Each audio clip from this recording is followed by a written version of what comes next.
Estamos. Bueno, el día de hoy vamos a continuar con nuestra clase. Vamos a dar la clase explicativa, siguiendo la parte de la Edad Moderna, ¿no? Uno de los sucesos muy importantes dentro de esta época, la cual un poco vimos en los parciales pasados, que era sobre la Reforma, y también conocimos sobre Martín Lutero, porque él fue el que inició la Reforma protestante, más que todo católica. Es importante saber esto porque esto marcó un hito dentro de la historia religiosa y es la que determina en muchas ocasiones nuestra creencia religiosa en la actualidad. Es por eso que nosotros debemos estudiar más que todo cómo sucedió esta reforma y qué pasó, qué hizo la Iglesia Católica para tratar de reformular esto, a la cual la denominaron contrarreforma.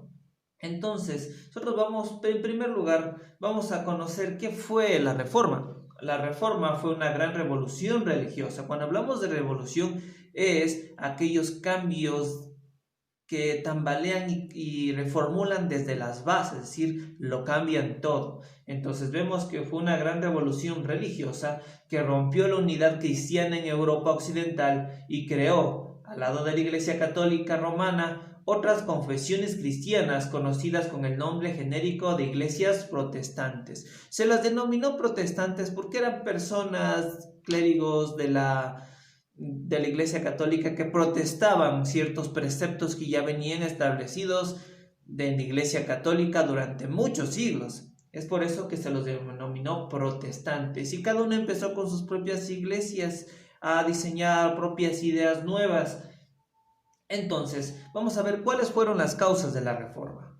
Desde los finales de la Edad Media existen en ciertas capas de la sociedad un profundo malestar por la situación de la Iglesia. Recordemos que la Iglesia manejaba gran influencia social y económica y política dentro de los estados. La Iglesia Católica, obviamente, acaparando la ideología judeocristiana en la cual la culpa predominaba para las personas, es decir, la gente a veces otorgaba ciertos derechos y le daba privilegios a la iglesia para excomulgar sus pecados. También vemos que las altas jerarquías eclesiásticas vivían en un lujo y riqueza exagerados. Nosotros vemos, y nos remontamos a la literatura, muchos de los sacerdotes, claro, hacían el voto de castidad, pero muchos se acostaban con mujeres y tenían muchas mujeres a su disposición, sin mencionar a las monjas que también estaban en conventos. Por el hecho de pertenecer a una orden sacerdotal le daba ciertos privilegios, pero siempre esto fue a manera de escondido para que la gente no supiera ni empezara con el etiquetamiento. Entonces tenían gran lujo y riqueza. La iglesia era una especie de banco, en pocas palabras, porque acaparaba las riquezas, las donaciones que daban muchas de las personas, ya sean de distintas clases sociales, es decir, muchas o pocas riquezas, que a la final ellos, unos pocos, no lo disfrutaban porque eran moralmente religiosos y otros empezaban a disfrutar de esos privilegios y riquezas que se les daban. También vemos que el clero tenía una escasa formación, es decir, los papas eran los que manejaban más información teológica, pero en cambio los clérigos eran destinados a obedecer las órdenes. Claro que se les inculcaba y se les adoctrinaba y se les enseñaba, sabían leer y escribir, obviamente, pero no pasaban de escribas, es decir, no pasaban de un rango inferior. Los cargos eclesiásticos se comprobaban y muchos de los compradores carecían de vocación religiosa. Sí, más que todo buscaban el beneficio económico, es muchos de los clérigos. Eso es lo que hacían muchos, les interesaba los diezmos más que enseñar la religión.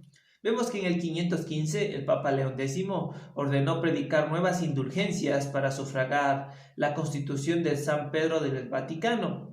Las indulgencias, un documento que permitía al papado por el que se compraba el perdón de los pecados. Nosotros ya sabemos que una persona también para poder morir en paz, ¿qué pasaba? Tenía que comprar su perdón. Muchas veces la gente, al creer que tenía pecados exageradamente grandes, ¿qué hacía? Vendía sus propiedades para darle a un clérigo para que perdone y excomulgue sus pecados y poder trascender al cielo. Tenemos aquí que el monje alemán, señor Martín Lutero, protestó la publicación en 1517 de sus 95 tesis contra la doctrina filosófica. Aparte de las tesis, estaban unas solas, unos ciertos preceptos en la cual explicaba que Dios es uno solo y que tú puedes excomulgar tus pecados directamente con el jefe superior, que sería Dios. También fue apoyado por los nobles alemanes, deseosos de hacerse con las tierras de la iglesia y sus principados. Entonces vemos que de cierta manera apoyaron a Martín Lutero, pero también querían de parte suya ganar territorios que la iglesia ya se lo mantenía como dueño. Podemos ver que en sí el origen de la Reforma Protestante fue en Alemania en 1517. El protagonista, el que hizo este movimiento revolucionario, fue el monje agustino Martín Lutero. Lutero denuncia la venta de indulgencias que el Papa León X había estipulado para pagar los gastos de la construcción de la Basílica de San Pedro. Vamos a ver las zonas de expansión del luteranismo. Vemos que se expande por casi toda Europa, en la cual de cierta manera toma más prevalencia en Alemania, en Dinamarca, en Suecia, en Noruega y Rusia. Vamos a ver un poco de los planteamientos de Lutero. Tenemos que él decía que el justo se salva por la fe. ¿Esto qué quiere decir? Que las obras no son por medio de los hombres, sino es por medio de salvación. Y también las obras no son un medio para obtener salvación, sino es tu paz interna.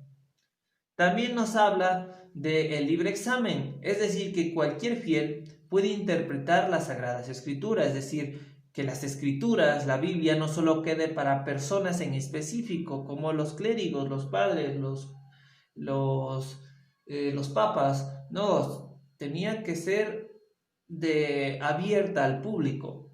También nos explica el no culto a los santos ni a la Virgen. Sí, actualmente es por eso que hay diferencias entre los protestantes y los católicos. Ellos dicen que las esculturas, que los santos en esculturas son intermediarios entre la tierra y Dios, entre ti y Dios. Pero Martín Lutero en aquellos tiempos decía que no era necesario, que tú tenías que ir directamente con el jefe, que es decir, con Dios, y expresar tu malestar, tu tristeza, tus emociones. Ok, vamos a continuar. Entonces vemos que otro de los preceptos es que se niega la existencia al purgatorio, es decir, un lugar intermedio entre el cielo y el infierno, donde tu alma está sin rumbo fijo y necesitas que las personas que están en la tierra oren por ti para o bien trascender o bien directamente ir al infierno. También vemos aquí que niega el valor de las indulgencias, es decir, tú ya no tenías que pagar para ser libre, para perdonar o excomulgar tus pecados, sino tú tenías que hablar directamente con Dios. ¿Para qué? Para pedir perdón y poder adquirir tu perdón y tu liberación de pecados. También vemos que se niega la autoridad del Papa, es decir, el Papa era una persona tan importante que manejaba muchos recursos y era una autoridad que nadie podía ver por encima. Nosotros vemos que en los papas tenías que besarle en su mano o en su anillo porque era un precepto, era una forma de expresar valoración y autoridad. También rechaza el uso del latín de culto, es decir, que se podía predicar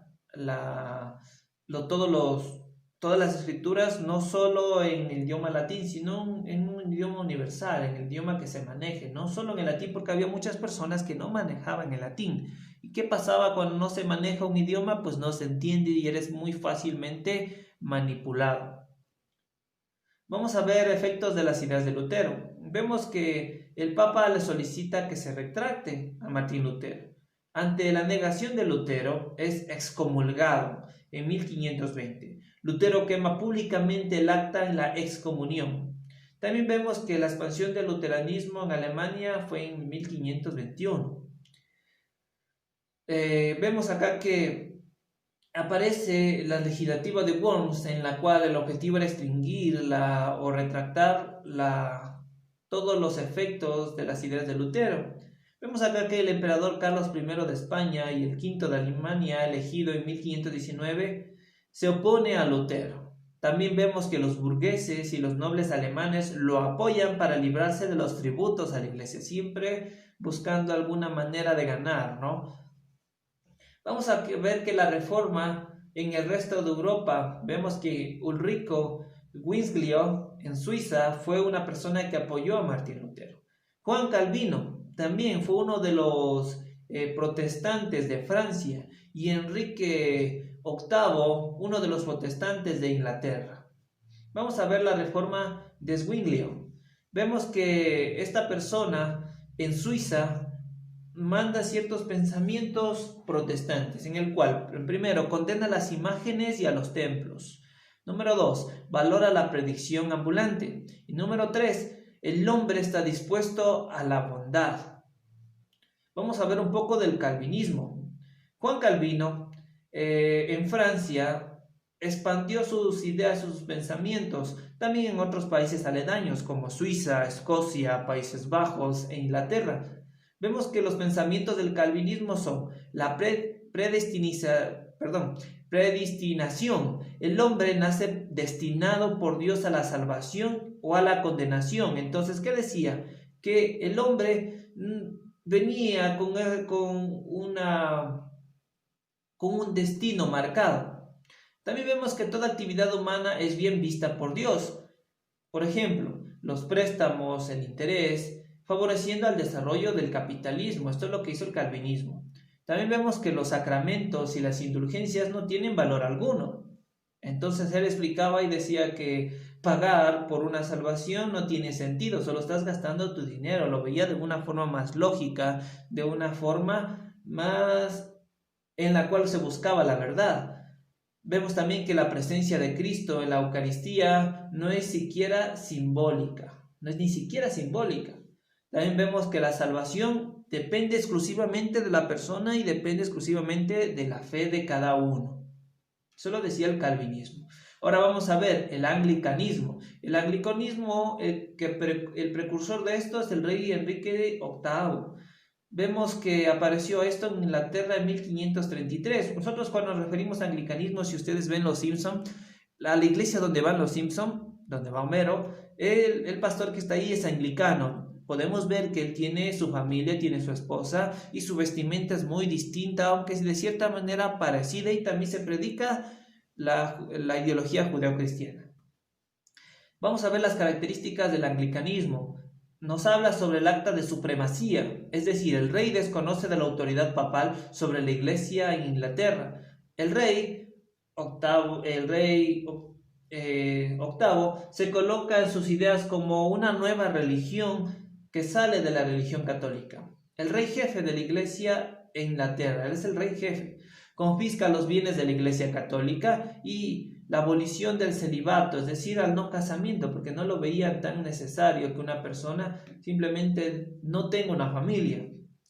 Ahora vamos a ver, la iglesia no se quedó estática ante estos movimientos y diseñó lo que nosotros conocemos como la Contrarreforma Católica. Como vemos, de cierta manera, los papas, ¿sí? Los papas aquí se preocuparon mucho del hecho de no perder preceptos, no perder propiedades, no perder intereses económicos. Entonces, vamos a explicar un poco sobre la Contrarreforma. Aquí aparecen dos movimientos enviados a tratar de recuperar la religión.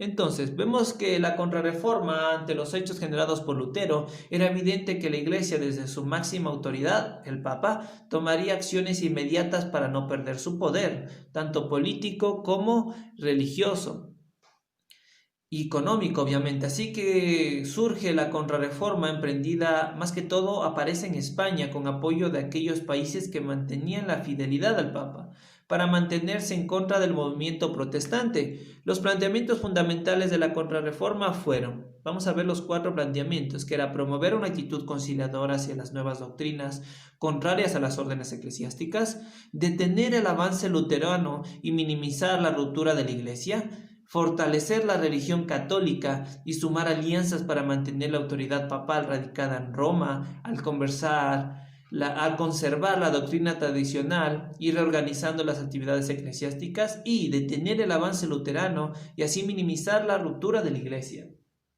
Entonces vemos que a mediados del siglo XVI, Europa se encontraba dividida, ¿no?, entre católicos y protestantes. Ante las circunstancias, la Iglesia percibió que era necesario emprender una reforma interna para rescatar terreno perdido ante los protestantes, obviamente. Se basa en que la reacción de la Iglesia católica contra la reforma protestante y poner fin a la crisis eclesiástica, reorganizar la Iglesia católica y poner mayor disciplina y valor de la autoridad, que era el Papa y todos los clérigos. Principales elementos. Aquí aparecieron dos elementos importantes: la Compañía de Jesús y el Concilio de Trento. Permitió a la Iglesia reafirmar su posición en Europa e iniciar la evangelización de los nuevos territorios descubiertos. ¿Cuáles eran? Pues el descubrimiento de América y las colonias americanas. Vamos a hablar un poco del Concilio de Trento, esto es importante. El Concilio de Trento fue la primera propuesta de la Iglesia llevada a cabo por el Papa Pablo III. Se desarrolla en 1545 hasta 1563. Aquí, en el Concilio de Trento, se establece el dogma católico, se ratifica la autoridad del papado, valida el culto de los santos y las reliquias, es decir, la justifican como valiosa, establece la liturgia en latín, establece el celibato del clero y la mantención de los 7 sacramentos, el cual era la salvación por la fe y las obras, y rechaza el libre examen. Vamos a ver los enfoques y las medidas. Entonces, vemos que los enfoques y las medidas tenemos que establecer el dogma católico, ratificar la autoridad del papado, valida el culto de los santos y las reliquias, establece la liturgia en latín, establece el celibato del clero, la mantención de los 7 sacramentos, la salvación por la fe y las obras, rechaza el libre examen, la creación de los seminarios, la reordenación de las parroquias y la obligación de los obispos de residir de su diócesis. Vamos a hablar un poco de la Compañía de Jesús o de los jesuitas, que marcaron un hito dentro de la historia, más que todo de las colonias americanas. Tenemos la Compañía de Jesús, que era una orden religiosa de carácter apostólico sacerdotal, aunque conforman también hermanos, es decir, religiosos no sacerdotes. Está ligada al Papa por un vínculo especial de amor y servicio. Su fidelidad, según la fórmula del Instituto, documento fundacional en el orden en 1540, es la salvación y la perfección de los prójimos. Eso es lo que buscaban. Tenemos también que la Compañía de Jesús o jesuitas, su fundador fue San Ignacio de Loyola. Su fundación fue en 1534. Tiene características, es decir, profesaban votos de pobreza, castidad y obediencia al Papa. Es decir, no buscaban que riqueza, sino obediencia religiosa, sacerdotal y al papado. Difunden la fe católica en Europa y en el resto del mundo y en las colonias americanas. Tenemos que la estructura interna es que la Compañía de Jesús está regida por un padre general que goza de grandes atribuciones de acuerdo a su instituto, y su cargo es vitalicio, de por vida. Sin embargo, puede renunciar a su cargo sin una causa grave, lo que inhabilita definitivamente sus tareas para el gobierno. Ok, entonces eso sería todo. Sé que es un tema muy amplio, pero es muy importante conocer cómo fue establecido esta reforma y esta contrarreforma y cómo afectó el pensamiento ideológico de las colonias americanas y hasta nuestra actualidad. Es un gusto, por favor realicen las tareas que está establecida en el Edmodo y nos estaríamos viendo. Espero que esta clase les ayude a reafirmar, porque se trató de hacer un resumen en el cual ustedes comprendan, porque en sí esta clase es muy amplia, pero está tratada de ser comprendida en estos 20 minutos para que ustedes asimilen los conocimientos de forma significativa. Es un gusto y nos estaremos viendo. Saludos.